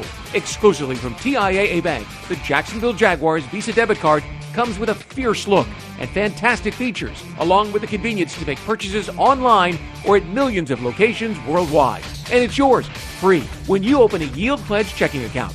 Order yours today. Visit TIAABank.com/JagsCard. TIAA Bank is a division of TIAA, FSB, member FDIC, and the official bank of the Jacksonville Jaguars. With sun, sand, and surf, the holidays are a little different around here. And your local Ford dealer is here to help you celebrate with a Holiday Your Way sales event. Now's the time for great deals on Ford trucks or SUVs, arriving just in time for the holidays. Power up your holiday light show in a Ford F-150 truck with available Pro Power onboard. Or gather the whole family in a Ford Explorer SUV with seating for 7. Don't miss the Holiday Your Way sales event going on now at your local Ford dealer. Not all models, trims, or features may be available or may be subject to change. Jaguars fans are gearing up and saving big at Fanatics.com, the world's largest collection of officially licensed fan gear from all the leagues, teams, and Jaguars players you love. Shop the most trusted brands, exclusive designs by Fanatics, and autographed collectibles from today's biggest stars. Join Fanatics Rewards today and earn fan cash on every purchase. Shop now and get today's special offer. Fanatics.com. Officially licensed everything. You're beyond busy. Between work and the kids, the dogs and the cat, let us help. With Publix Delivery powered by Instacart, you'll get the items you need from the store you know. Just shop online, select the time you'd like your order delivered, and grocery shopping is done, giving you more time to take care of everything else. Publix Delivery, powered by Instacart. Visit Publix.com/delivery to shop now. That's Publix.com/delivery. Item prices vary from in-store prices. Service fees may apply. Available in select zip codes. Publix, where shopping is a pleasure. Welcome back. The Doug Pederson Show continues right now. Welcome back. It is the Doug Pederson Show. JP Shadrick, Jeff Lageman. Our thanks to the Jaguars head coach, Doug Pederson, for joining us each and every week. And this week, it's week 14. The Jaguars and the Tennessee Titans coming up. He had a little, I don't know if that was a nervous energy chuckle when I asked him how to tackle Derrick Henry or what that was, but it's never easy, and that's what's stood out to me about that conversation. Yeah, the big backs, you just got to get a lot of guys there. You need to hit them as much as they can, and with most big guys, even Derrick Henry, to some extent, because he's an outstanding back, they sometimes need a little room to get going. And a runway. Yeah. Well, not necessarily a runway. It's a short runway, but they need a runway. So, I mean, I like that. Thanks. That was great, JP. I appreciate it. Actually, that was incredible. One for me. Wow. Got one. Like, really good. Ding, ding. That made up for your Muma thing earlier. Ring the bell. But if you can get to him a little bit early, because Derrick, once he gets going, I mean, that's when you see the stiff arms and the power just running through guys, and he's a great back. I mean, he's you got to populate him, you got to hit him low, you got to hit him high. Hit him as much as you can. If you're going to hit him high, you better have some guys around you, though. But you do. And here's the thing that's very surprising about him.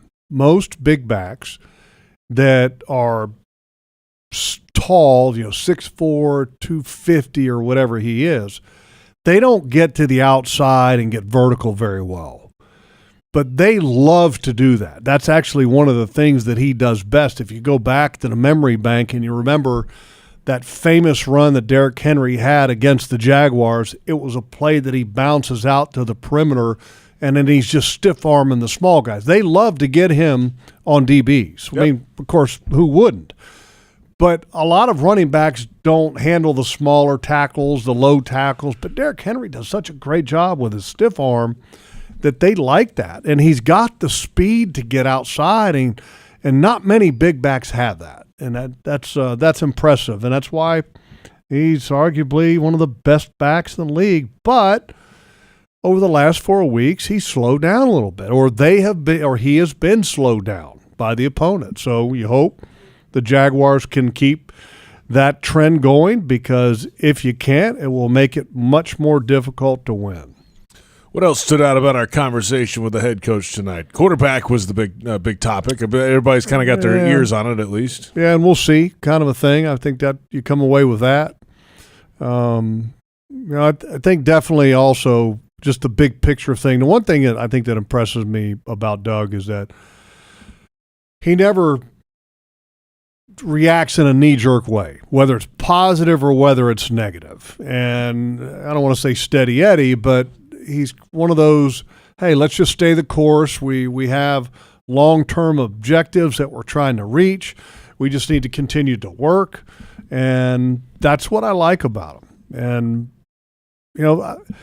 if you go back and you look at every game prior to the Detroit game, this team had been in every game for the most part, and one-possession games, all of them, but the one game in Kansas City, so you like that. So you hope that this is one of those games that is kind of an anomaly, I guess you could say, one of the outliers, outcasts, whatever you want to call it.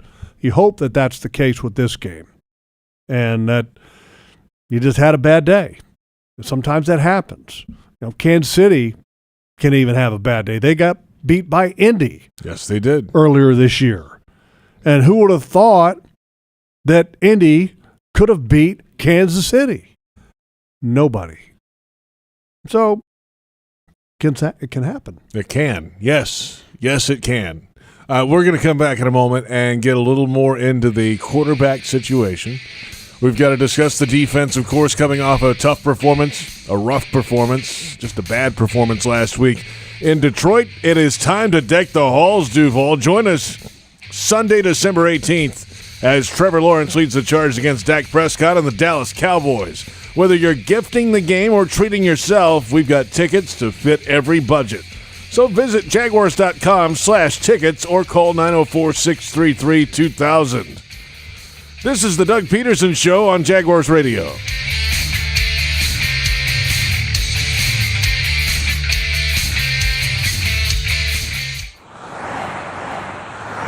On the road, there's a thin line between safety and tragedy. Don't cross it. Give law enforcement, first responders, and service professionals the space to safely do their jobs. When you see flashing lights, move over a lane or slow down 20 miles per hour below the posted speed limit. See lights? Move over, Florida. Brought to you by the Florida Department of Highway Safety and Motor Vehicles and the Florida Highway Patrol. Hi, I'm Chef Justin Timnery, Florida's culinary ambassador. If you've enjoyed preparing fresh from Florida recipes, then you're going to love the Fresh from Florida Club.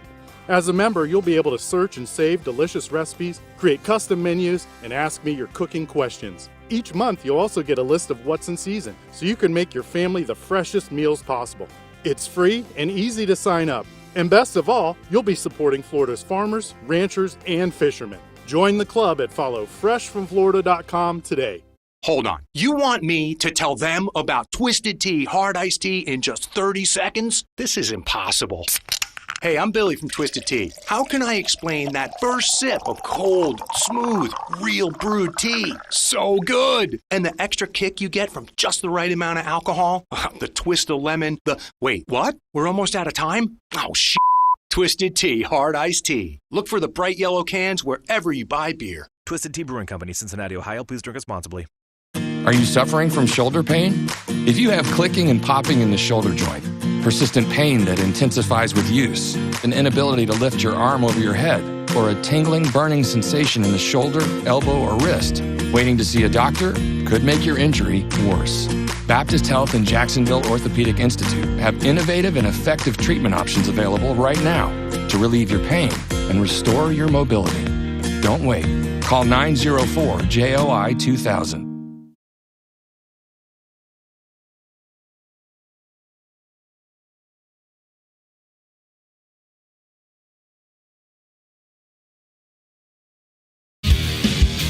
Welcome back. The Doug Pederson Show continues right now. This is the Doug Pederson Show, presented by the Florida Department of Highway Safety and Motor Vehicles. JP Shadrick with Jeff Lageman. Head coach Doug Pederson in the opening segment each and every Thursday as the Jaguars face the Titans this week. First of two meetings against the division rivals.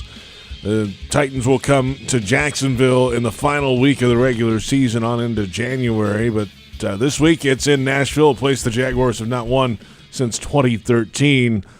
Well, all eyes on radio, all ears are on Trevor Lawrence and the toe issue, the big toe on his left foot. That was a good adjustment there, Thank JP. you very like much. that. Depends on your media choice.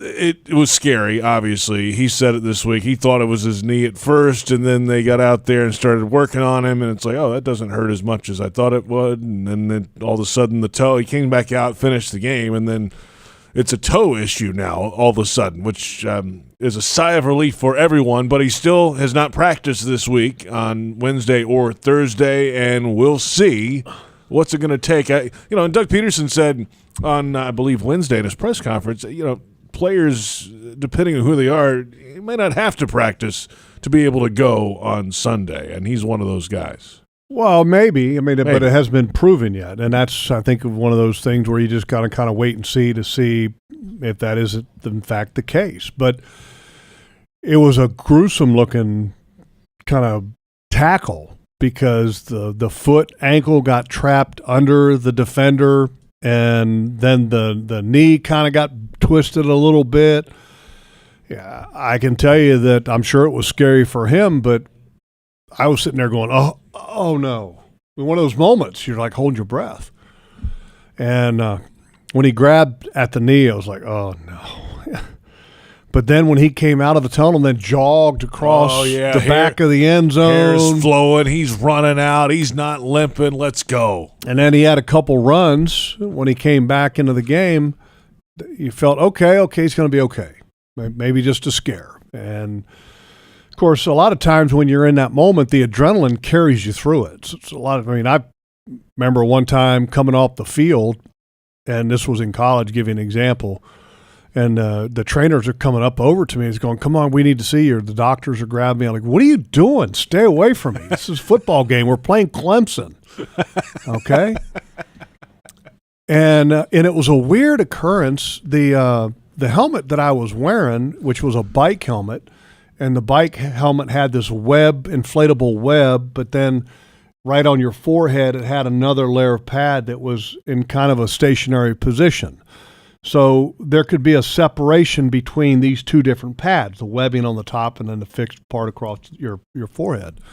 So anyway, I had banging heads with these offensive linemen. Well, where the pads were at, they pulled apart and it literally split my whole forehead open about 2 inches.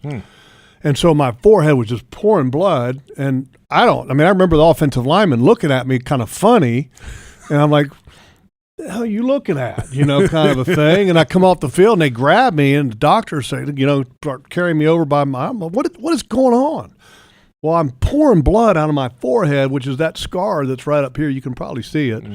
It's an improvement, by the way. It probably was. And they ended up having to, they just put a pad on it, gauze pad, and then taped around my head.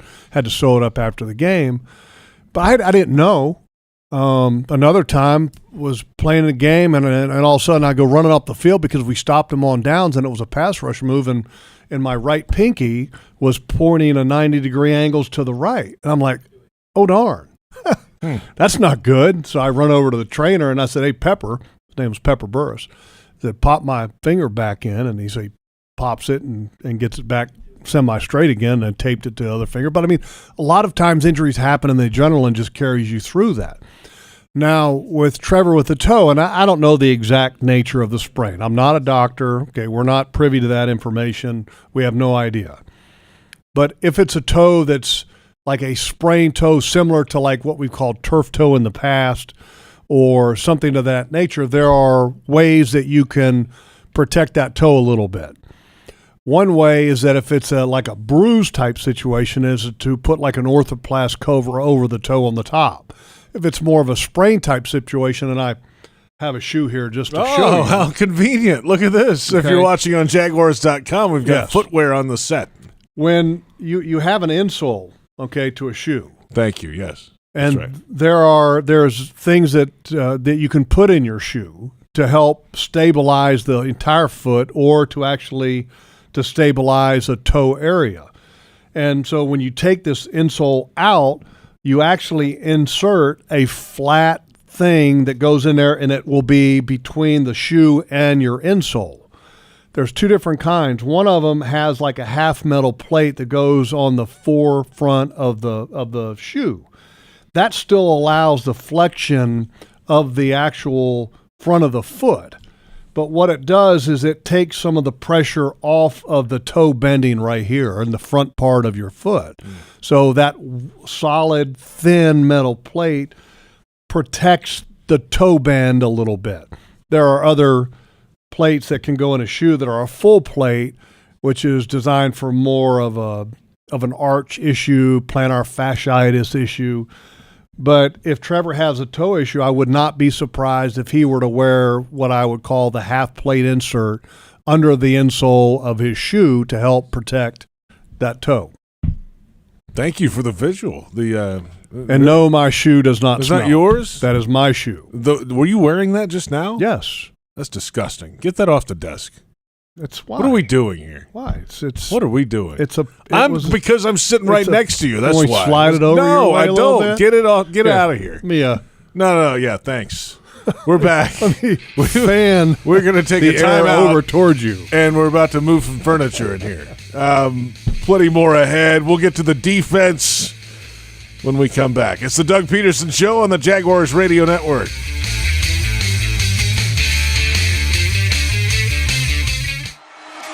It's football season, and time to take your game to the next level with a Ford F-150 truck. Light up your tailgate with an available Pro Power onboard generator. And with an available 3.5-liter EcoBoost engine, you can tow just about anything you need to rule the stadium lot. Ford F-150, part of the F-Series lineup that have been the best-selling pickups for 45 straight years. Get to your local Ford store today. Proud sponsor of your Jacksonville Jaguars. At Five Star Credit Union, you inspire them to go the extra mile to meet your financial needs. That's why they offer Jaguars fans more banking options like better rates and no hidden fees. Their team is also dedicated to making the communities they serve stronger, volunteering their time and talents while donating millions to local nonprofits. Five Star Credit Union, FiveStarCU.org. Go Jags! Jaguars fans, huddle up for the best defense against expensive car repairs, CarShield. Score big with the nation's #1 automotive protection company, CarShield. They offer affordable plans that cover over 6,000 parts and systems in your car, truck, or SUV. Don't miss any Jaguars action this season with a car breakdown. Call the MVPs at CarShield for their best coverage ever. Call 800-471-1223. 800-471-1223. Go Jags!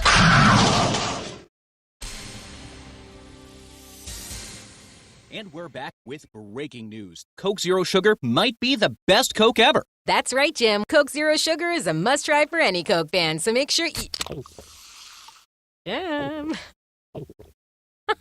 Jim. We're on the air. Ooh, yes, this tastes like the best Coke ever to me. Your thoughts, Jen? Well, can I have a sip? Jen, we're in the middle of reporting the news. I need to try it first. Welcome back. The Doug Pederson Show continues right now.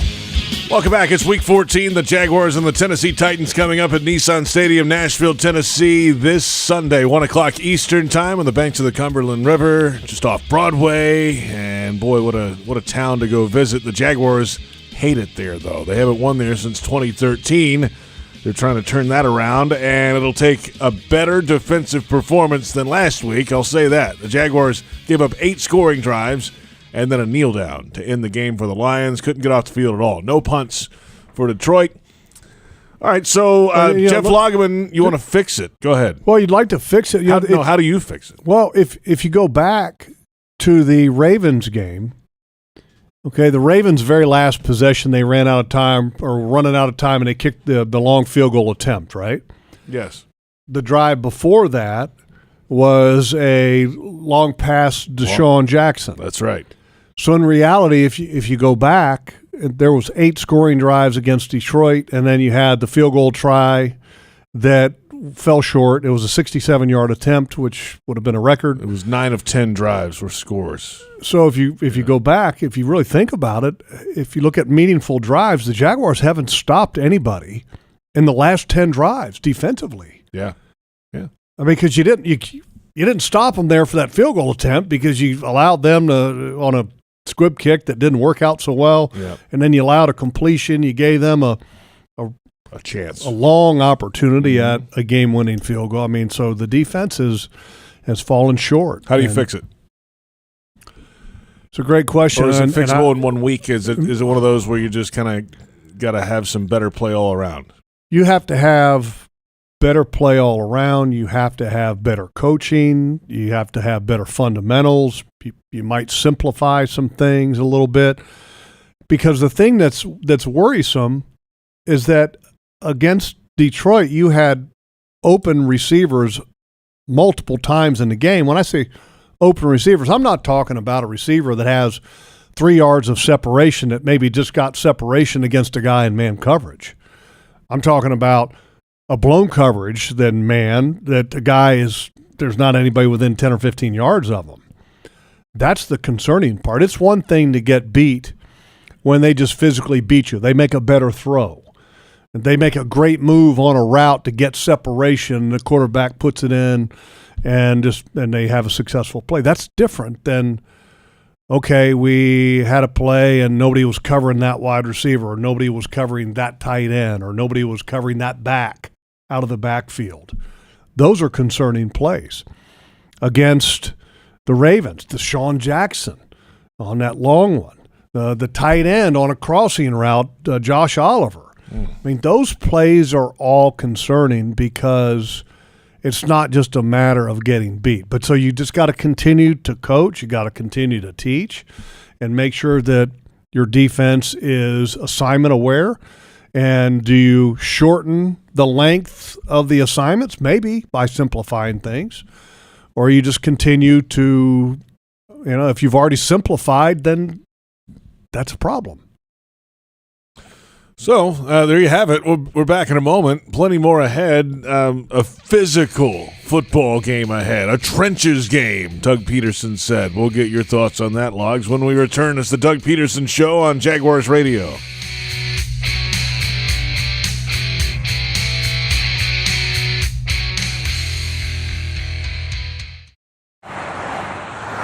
On the road, there's a thin line between safety and tragedy. Don't cross it. Give law enforcement, first responders, and service professionals the space to safely do their jobs. When you see flashing lights, move over a lane or slow down 20 miles per hour below the posted speed limit. See lights? Move over, Florida. Brought to you by the Florida Department of Highway Safety and Motor Vehicles and the Florida Highway Patrol. Your hometown gate now has more ways to save. Introducing My Gate Rewards, a new loyalty program with member-exclusive savings and fuel discounts. Earn points on in-store purchases, take advantage of special offers, and save on products you love. Score free coffee, fountain drinks, pizza, and soft serve with Gates frequent shopper clubs. Then use your points on savings at the pump. Download the My Gate Rewards app in the App Store today or ask a store associate for more information. Go from good to Gate. Your pet means the world to you, so Pet Paradise created a slice of paradise just for them. Pet Paradise is your complete pet health care destination with resort-style day camp, overnight boarding, professional grooming, and compassionate veterinary care from New Day, all located under one roof. Pet Paradise has over 50 locations to serve pet fanatics like you nationwide. Book today at petparadise.com, the official pet care provider of the Jacksonville Jaguars. Unlock your potential at the University of North Florida.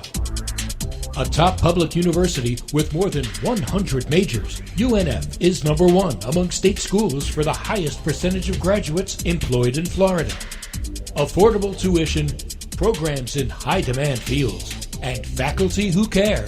Swoop into your future at UNF. Visit unf.edu to learn more.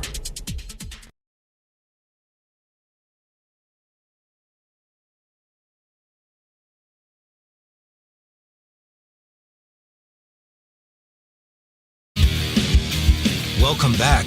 The Doug Pederson Show continues right now. Welcome back. It is the Doug Pederson Show. JP Shadrick with Jeff Lageman. The Jaguars and the Titans coming up. We heard from the Jaguars head coach, Doug Pederson, of course, at the start of the show. He joins us each and every week. All right, so it's Titans week. That means it is a physical football game, a trenches game, as Doug Pederson said earlier this week. Offensive line, defensive line, both sides. That's where things begin or end for this Jags football team this week. If it's going to be one of those battles, then the Jaguars' offensive line's got to play better. I'm seriously, they got to play better. I mean, Tennessee's probably saying the same thing because after their performance against Philly, it was not very good. Yeah. But the reason that I say that is, one, if Trevor plays, you're going to have a quarterback that has a toe issue, and you don't want to have anything affect him with that toe, and then also understanding that he hasn't had a full week of preparation like he normally would. So allow him a little leeway to kind of get his footing underneath of him and his toe underneath of him. So to speak. Yes. Yeah. I like that. Yeah. But there's one for you. Well done. One for me. But seriously, last week against Detroit, and I think this is something that has got to change. This offensive line is not finishing the way that it needs to. What do you mean by that? How? What does that actually mean? In the running game, when you're blocking somebody, the old saying, go to the whistle. This offensive line needs to finish. There are times when you have offensive linemen that are watching the running back get tackled. Oh, that's not good. That's not good.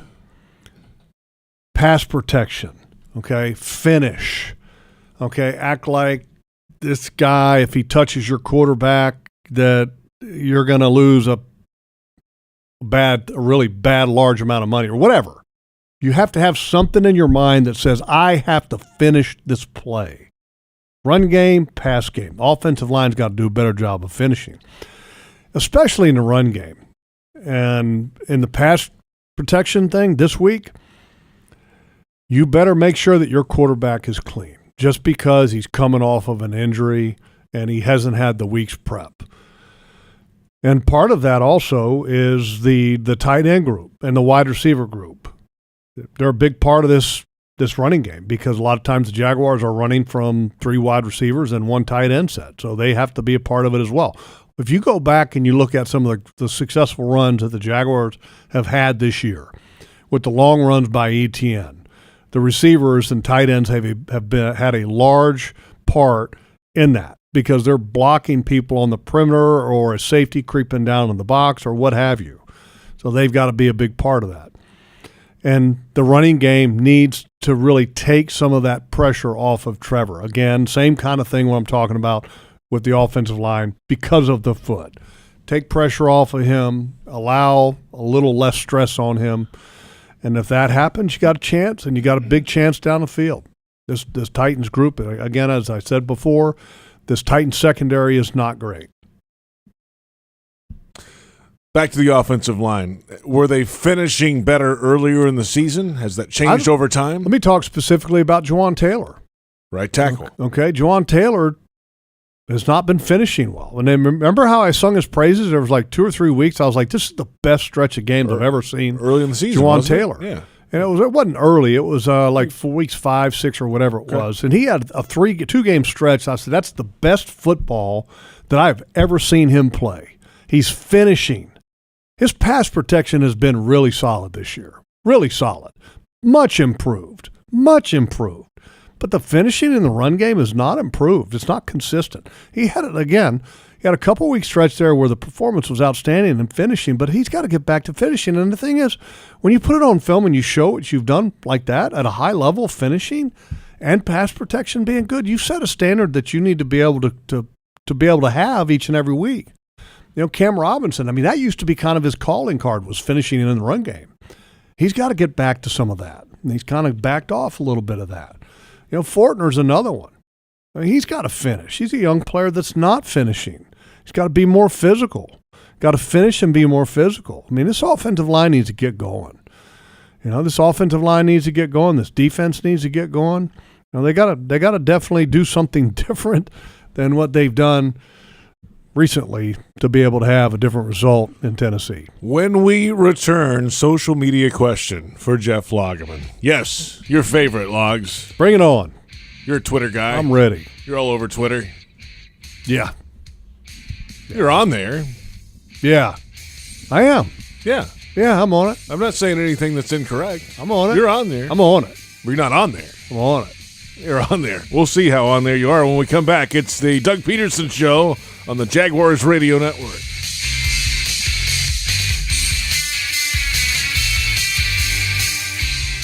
Jaguars fans, here's a great way to pay with pride wherever you go. Exclusively from TIAA Bank, the Jacksonville Jaguars Visa debit card comes with a fierce look and fantastic features, along with the convenience to make purchases online or at millions of locations worldwide. And it's yours, free, when you open a Yield Pledge checking account. Order yours today. Visit TIAABank.com/JagsCard. TIAA Bank is a division of TIAA, FSB, member FDIC, and the official bank of the Jacksonville Jaguars. With sun, sand, and surf, the holidays are a little different around here. And your local Ford dealer is here to help you celebrate with a Holiday Your Way sales event. Now's the time for great deals on Ford trucks or SUVs, arriving just in time for the holidays. Power up your holiday light show in a Ford F-150 truck with available Pro Power onboard. Or gather the whole family in a Ford Explorer SUV with seating for 7. Don't miss the Holiday Your Way sales event going on now at your local Ford dealer. Not all models, trims, or features may be available or may be subject to change. Jaguars fans are gearing up and saving big at Fanatics.com. The world's largest collection of officially licensed fan gear from all the leagues, teams, and Jaguars players you love. Shop the most trusted brands, exclusive designs by Fanatics, and autographed collectibles from today's biggest stars. Join Fanatics Rewards today and earn fan cash on every purchase. Shop now and get today's special offer. Fanatics.com. Officially licensed everything. You're beyond busy. Between work and the kids, the dogs and the cat, let us help. With Publix Delivery powered by Instacart, you'll get the items you need from the store you know. Just shop online, select the time you'd like your order delivered, and grocery shopping is done, giving you more time to take care of everything else. Publix Delivery, powered by Instacart. Visit Publix.com/delivery to shop now. That's Publix.com/delivery. Item prices vary from in-store prices. Service fees may apply. Available in select zip codes. Publix, where shopping is a pleasure. Jaguars fans, huddle up for the best defense against expensive car repairs, CarShield. Score big with the nation's #1 automotive protection company, CarShield. They offer affordable plans that cover over 6,000 parts and systems in your car, truck, or SUV. Don't miss any Jaguars action this season with a car breakdown. Call the MVPs at CarShield for their best coverage ever. Call 800-471-1223. 800-471-1223. Go Jags!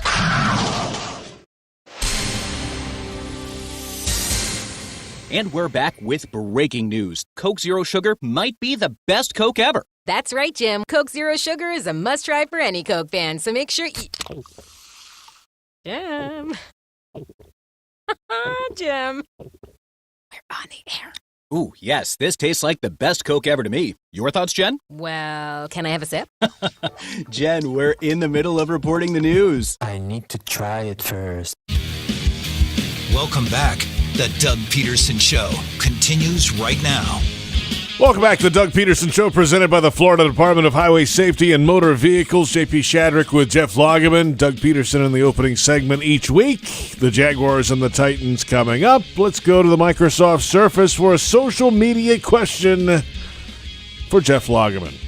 From @DTWDCaddy2000. After a rough week for the defense, what is the best part of this defense right now, and how do they finish strong? I think that's more of a positive look at what could be for this defense. What is the best thing they're doing right now? I know they didn't do much of anything well last week, but if you had to pick one thing. No, and right now it's kind of hard to focus in on anything that they're doing well right now. Maybe a player who's playing okay. Well, I mean, I think Foye-Lukin is playing very hard. Rayshawn Jenkins playing very hard. I think Cisco is playing good football. He had a mistake there on the long pass to Deshaun Jackson there that he needed to be on that side of the field in the deep zone there. But overall, I think he's really starting to play faster. I think Tyson Campbell's been consistent, and he's been solid. They've got to find a way, though, to generate more pass rush. But Foye, I think, has been steady. And, here's the thing. Foye hasn't been great, but he just plays hard. And Rayshawn Jenkins hasn't been perfect, but he plays hard. And you have a chance when you have guys that are aware of their assignments and that they play hard. And that's what I like about Foye and about Rayshawn Jenkins, because they are physical and they play hard, and they're not perfect again, but they seem to be assignment aware. Okay, there you go. But what I want to see this defense become and get back to is, because I know that they're capable, much like when I talk about how you see Juwan Taylor perform in those couple games where it was like, wow, that's the best version of Juwan Taylor I've ever seen. Now he set the standard. The same applies for the defense. Go back to the early games of the season, okay, when this defense was one of the top 5 defenses in the league against the run. And it was Fadakasi and Roy Robertson Harris and Devon Hamilton dominating guys, ragdolling guys. Okay, I still believe that they're capable of that. And this is a week that they've got to do that, because they're not a good pass rushing team. Okay, that's not breaking news. Okay, they're what? How many sacks do they have? 19? Yeah. And what is that in the league? Probably down near the bottom. Near the bottom. Yeah. If you look at their sacks per pass attempt, it's near the bottom of the league. Josh Allen hasn't had a sack since week 4, by the way. Okay. So with the lack of pressure, what's the best way that you can get better at rushing the passer? If you're better at stopping the run, better on the early down. Set up third and long. When you are on third down or second down, you might be in 2nd and 7+. When you get to third down, 3rd and 6+. It's amazing how the percentages work to your favor when you can get to those two magic numbers, 7 and 6, second down, third down. Then you become a better pass rushing team just because you have the ability to dial up more things as a defensive coordinator, and you can be more aggressive. And it's harder for the offense to convert third and long, simple fact. But you got to get back to being physical and controlling the line of scrimmage in the run. I'm not saying that Roy Robertson Harris or Devon Hamilton or Fadakasi got to become these dominant pass rushers. No. Just get back to owning the line of scrimmage, which you've done before. Get back to doing that. Got some passion going here, Lodge. I want to see it. Kind of got in your craw there. Look, I want to see it because you know what? We've seen it before. Do it. Do it. You're – and here's the thing. You got a 274-pound left guard this week. Okay, you got a center, okay, that's okay. I know he's considered like a top 10 center in the league, but is Ben Jones Kelsey? No. Okay, the right guard, Nate Davis, good player. Okay, was a draft pick a couple years ago. I think he was a third-round pick back in 19, and he's been a good player for them. That's a challenge, but so what? You went against arguably one of the better guards in the National Football League with Quentin Nelson, and you kicked his butt. Kicked his butt. So let's kick Nate Davis's butt. I like that plan. We're back in a moment. Final thoughts ahead of this Jaguars-Titans matchup and a preview of TV tonight. It's the Doug Pederson Show on Jaguars Radio.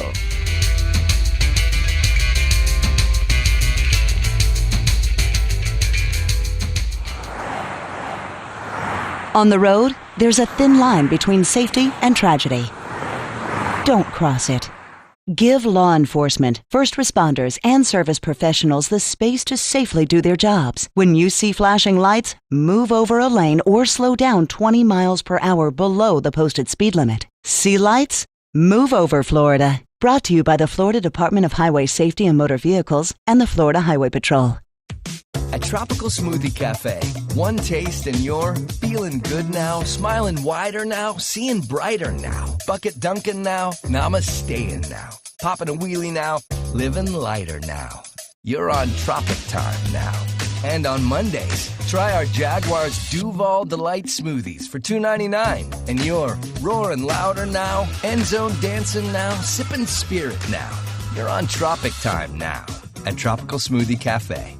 Hi, I'm Chef Justin Timnery, Florida's culinary ambassador. If you've enjoyed preparing fresh from Florida recipes, then you're going to love the Fresh from Florida Club. As a member, you'll be able to search and save delicious recipes, create custom menus, and ask me your cooking questions. Each month, you'll also get a list of what's in season, so you can make your family the freshest meals possible. It's free and easy to sign up. And best of all, you'll be supporting Florida's farmers, ranchers, and fishermen. Join the club at followfreshfromflorida.com today.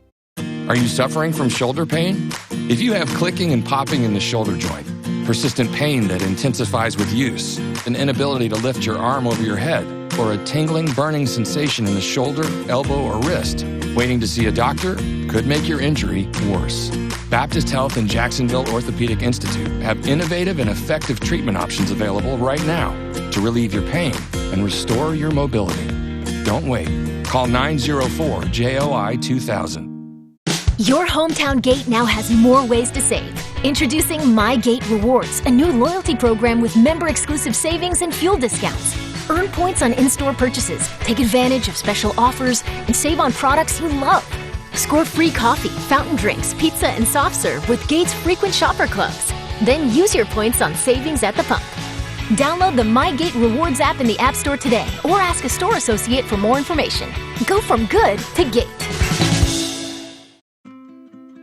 If the last couple years have taught us anything, it's to show the ones we love how much we care. That's why Pet Paradise calls you by name from the moment you arrive. Why our pack leaders know each and every friend you like to play with out on the turf. And that you like some snuggles before you fall asleep. The more we see and get to know you, the more you'll see how much you mean to us. Pet Paradise. It's a new day in pet care.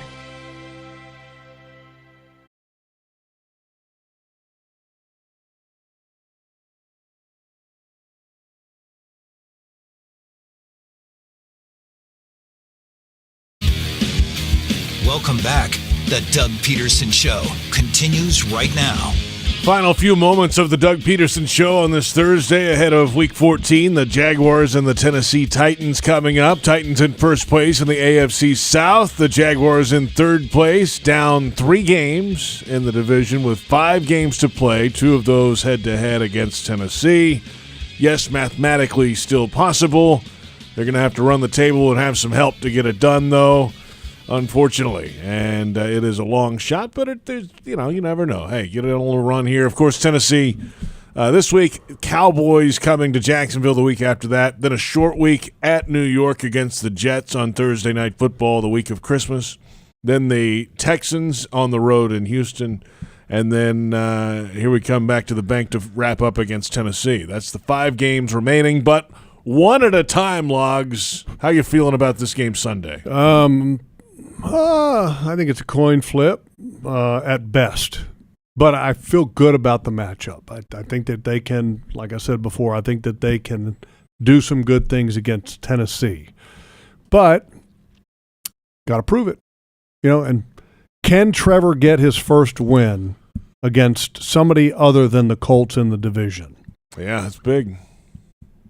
If he plays. That's the other trick, too. If he plays. We'll see if he's out there. C.J. Beathard's been taking the snaps Wednesday and Thursday.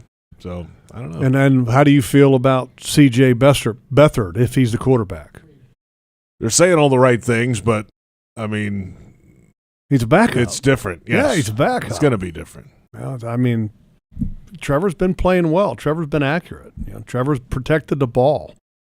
He had a great month in November. It was fantastic. The last time we saw C.J. Beathard, he wasn't healthy. He wasn't moving around very well. That's right. Remember at the end of the offseason program, whatever that was, he had an injury. Tore his groin. Came back. Almost. He didn't tear it. It was a groin injury. And came back at the end of the preseason, played in that one game, didn't look good. They kind of put him on a shelf again for the last preseason game against Atlanta because he wasn't moving very well. And, I'm assuming that he's healthy, but backup quarterbacks, how would he do? Well, he's a backup quarterback. Some point you got to go up to Nashville and win, though, and figure that out. Yeah, at some point, it's what it is. There's a lot of times a lot of teams you got to go. At some point, you got to go to Houston and beat the Texans. Yeah, that's another place. What you got on TV tonight? Jaguars All Access. Josh Allen. Okay, good. And Brent Martineau. All right, and we're going to look at a pretty neat play in the film room. And if you remember Evan Ingram's touchdown. I do. Against Detroit. Yes.